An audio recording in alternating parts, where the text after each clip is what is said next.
তোমাদেরকে দেখাচ্ছিলাম। তো দেখো বৃষ্টি হচ্ছে, তো বৃষ্টির জলে দেখো আমাদের বাড়ির চারপাশে একদম হাল বেহাল হয়ে গেছে। তো এত জল জমেছে পুরো সাঁতার কাটা যাবে। তো দেখতেই পাচ্ছ চারিদিকে জল, মানে এক কোমর জল হয়ে গেছে, এক কোমরের বেশি তো কম নয়। আর এদিকে রোডের ধারেটাও দেখো, ওইগুলো জমিগুলো, এগুলো পুরো জমি।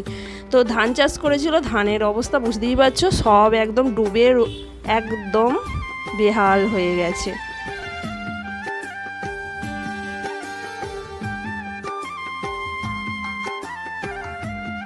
দেখাচ্ছি সেদিকেই শুধু জল জল, ওই দেখো ওইদিকেও মাঠ, ওগুলো সব জমি, সব জমিগুলোকে বুড়ে গেছে। তাহলে বুঝতে পারছো তো এখন মানে এই সমস্ত কিছু বুড়ে যাওয়ার ফলে কি অবস্থা হবে। প্রচুর সবজির দাম হবে, মানে সব কিছু ধরো সবজি যারা চাষ করে তাদেরও সব কিছু ডুবে হয়তো গেছে, এরকম এত পরিমাণ জল হয়েছে।